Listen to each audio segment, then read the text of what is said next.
Gamble. Jonesy, what are you doing here? Picking up some night shifts here and there. The force doesn't pay. Well, I can't say as I blame you. Why don't you give me the dime tour? Some wise guy made off with a big artifact here. Artifact? What are we talking about? Rosetta Stone, King Tut's mask, Holy Grail, what? One page.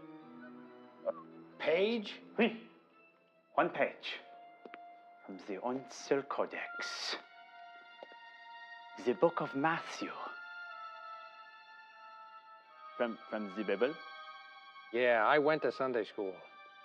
That is nothing to take so lightly, Monsieur Gamble.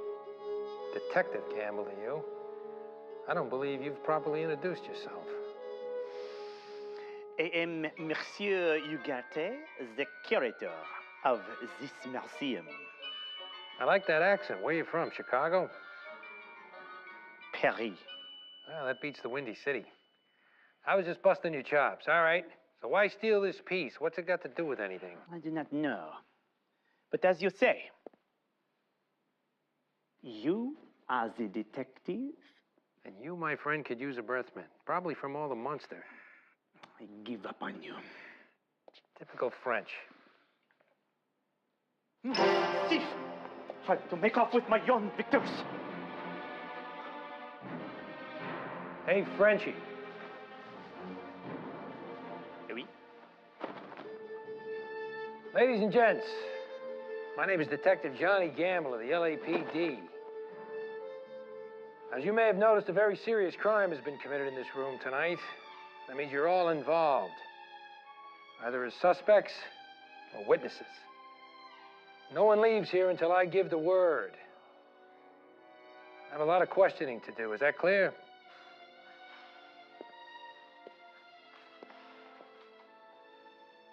All right, I guess I'll start with you. What's your name, bub? Dixon Hornsby. What exactly do you do for a living, Mr. Hornsby? I'm glad you asked. I'm a professor at the local university. Well, what do you profess, Ace? Biblical studies. I happen to be somewhat of an expert on this subject, Detective. Uncial and half-uncial calligraphy in particular. I've studied these ancient forms of writing for more than half my life. In fact, I spent 3 years abroad. Not interested in your life story, just the facts. What do you know about these missing pages? Well, are you familiar with the Codex Vaticanus or Codex Alexandrinus? It's all Greek to me. Latin, actually. If I want a lesson, I'll enroll. Why'd you do it, Dix? It is my passion to study these ancient treasures, Detective Gamble. What possible motive would I have to steal an artifact? Well, if history's taught us anything, is that seeing is a pleasing thing. But having, well, that's the stuff that dreams are made of. I'm just trying to be helpful. Yes, Yes, you are. If you don't mind, I'd like to leave. My driver is waiting outside. Well, maybe you missed the public service announcement. No one leaves, driver and no driver. Certainly you don't suspect me. Well, why wouldn't I? Well, obviously you don't know who I am. Bored socialite. Money's no object, but you know what is? Attention. It's lonely where you are, ma'am. You have everything you want, but no one pays attention. So you pull a caper like this because maybe, just maybe, you'll finally get somebody to notice you. My name is Vivian Montague. Jean-Claude Henry Montague is my grandfather. Harry Gamble is the name of my grandfather. What's the point? He is the founder of the Fremont Commodities Exchange in New York City. Maybe you're just envious that someone has something that you don't have, so you take it. Because, well, it serves them right. You could be covetous. Maybe you're angry, vengeful, spiteful. Or maybe it's just a case of simple civil disobedience from a spoiled little rich girl who grew up getting everything because her grandfather's name is John Claude Henry Montague, founder of the Fremont Commodities Exchange in New York City. Cat got your tongue, Miss Montague? I see you like to play games, Mr. Gamble. Only the ones I know I can't lose. No, no! Why do we stand here wasting time? Was the real thief? Run away! Real thief? Mr. Ugarte here thinks that the culprit must have handed off the codex pages to an accomplice in the darkness. Jonesy, you were by the door. Did you hear anything? Not a peep.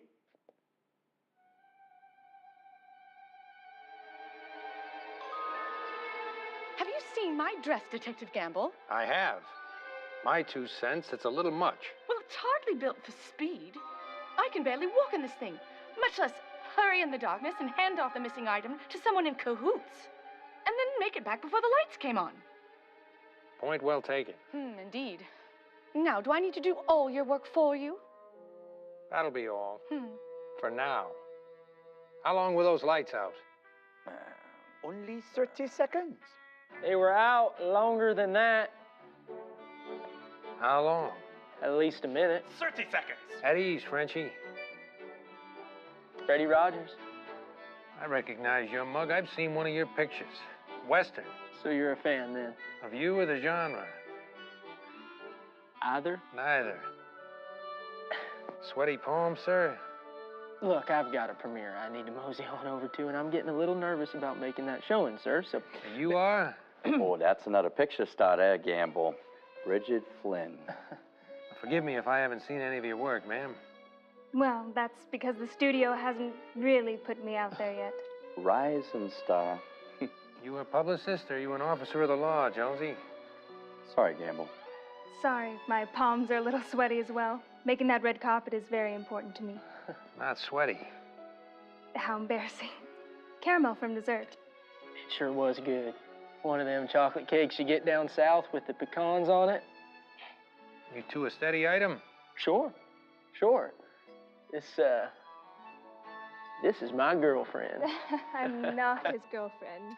The studio wanted a pretty girl on his arm to distract the press from any shortcomings he may have. I hate to break it to you, cowboy, but you and Lady Luck are gonna miss that premiere tonight.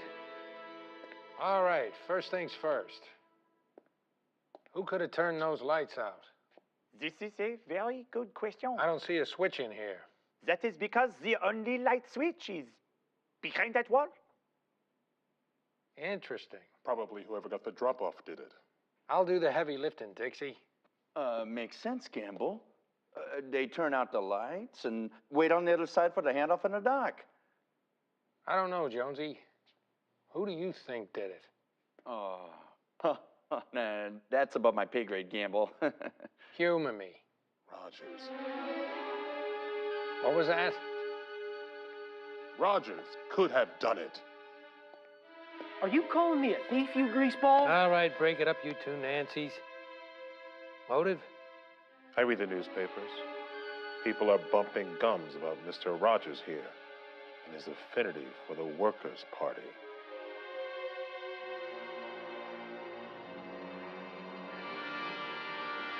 You a spook for the Nazis?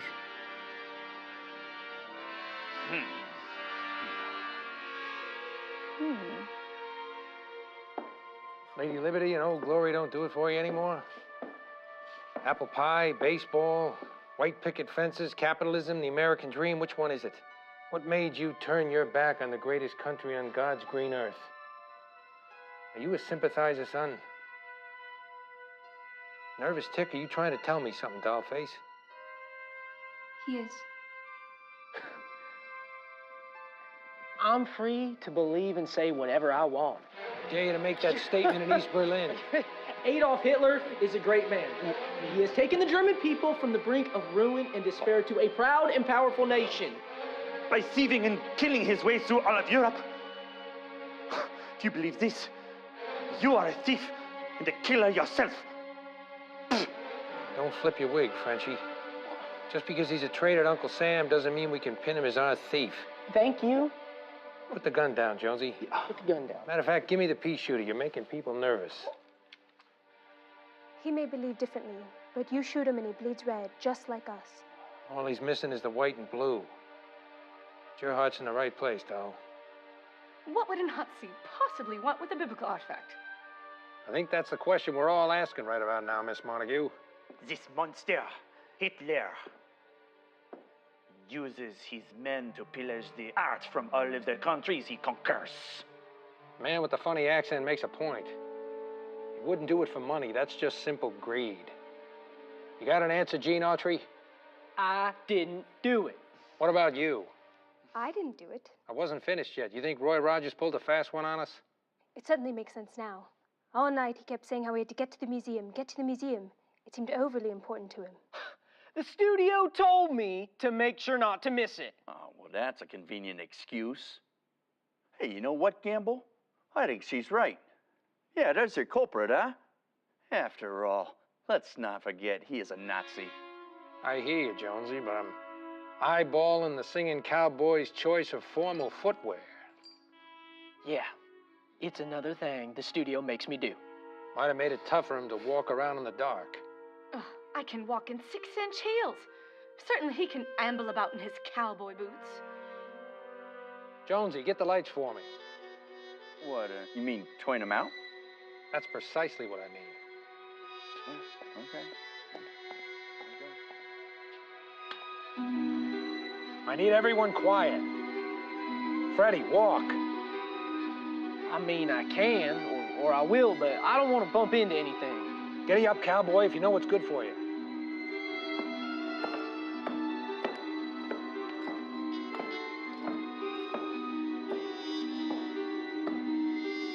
Lights on. Jonesy, you didn't hear nothing in the dark when the crime went down. That's the story, right? Quiet as can be, Gamble. So maybe the conspirator came into the room and the handoff happened here. Maybe the pages never left the room. What are you proposing, Detective?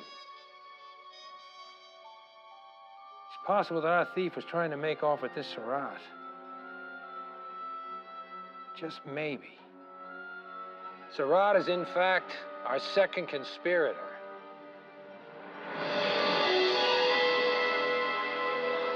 Merci, merci, merci, merci. Oui. Question is why? How about who? Oh, we'll get to that. You squeezed yourself into a gown so tight it wouldn't have allowed those gams to move that fast, even if your driver said he was leaving without you. For that reason, I'm scratching you off my list. Dixon Hornsby, you offered to help right off the bat. An eager beaver if I've ever seen one. Someone with that much to hide wouldn't jump up to spill his guts.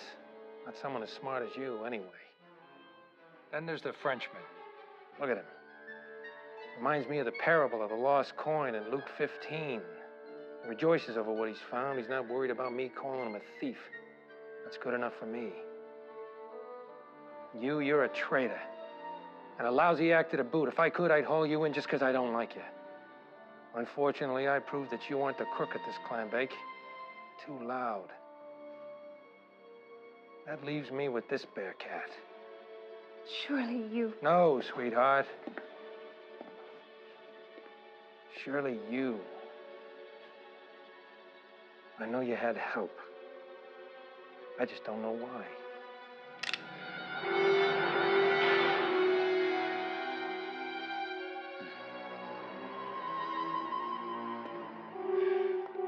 Reach for the sky, Gamble. You're gonna have to plug me, Jonesy. Yeah, well, that's the idea if you don't start moving. Now move. Why'd you do it? Why'd you risk it all for this broad? Don't take another step closer, Gamble. I'm warning you. You already got a one-way ticket to the big house for this caper. Why not add murder to the rap? Gamble? Jonesy?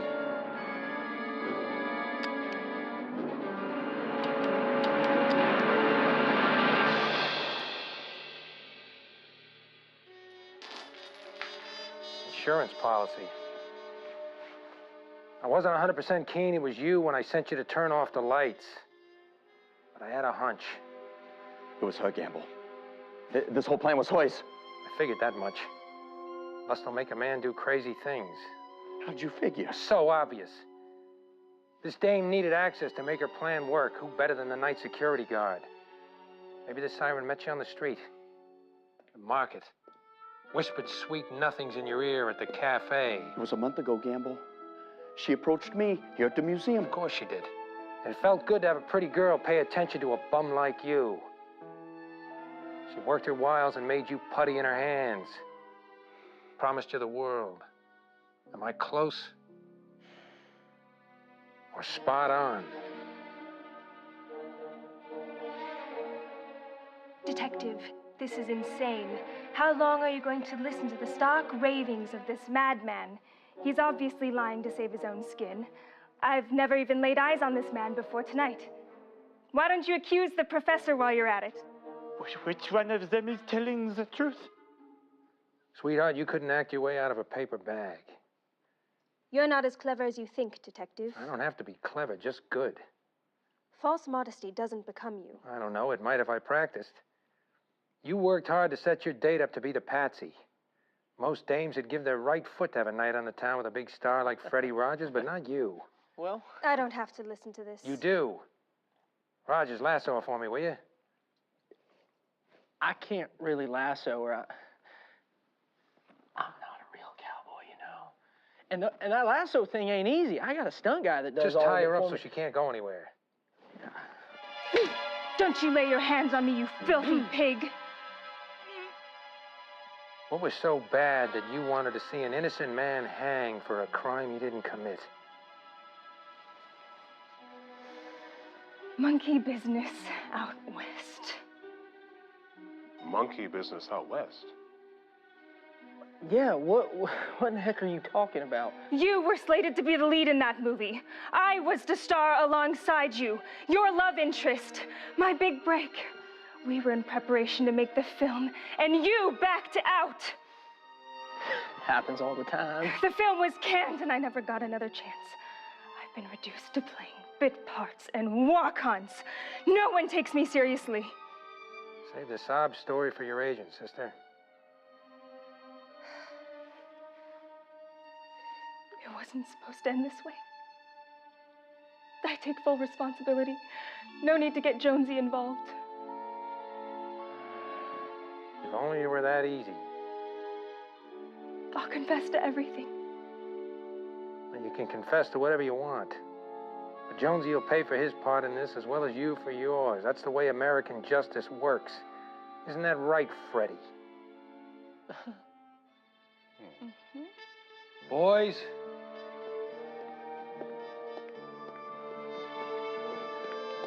You're a disgrace to the force, Jonesy. You come with us, Shane. Stop resisting. Let's go. How did you put it all together, Gamble? Once I figured that page never left the room, I knew someone had to turn the lights out. Freddie, you were my pawn to watch Jonesy find the switch. Oh, I don't mind. Only he and Ugarte knew where that switch was. Was one of them had to set things in motion. As I guessed, I was able to watch Jonesy do his old reach around from his position by the door. Well played, detective. Bridget had sticky fingers. Pun intended. It wasn't from some sugary dessert. It was the substance that she used to stick that page behind the painting. It had to happen fast, under cover of darkness, and she didn't have time to take it off before the lights came back on. How did you make the connection? It was the way Jonesy talked about her. Practically slobbered all over himself, talking about how she was a big star, and she admitted she was a hack. That hound dog wore his lust like a scarlet letter. That's some pretty fancy footwork. Well, John Claude, you give a fool enough rope, eventually he hangs himself with it.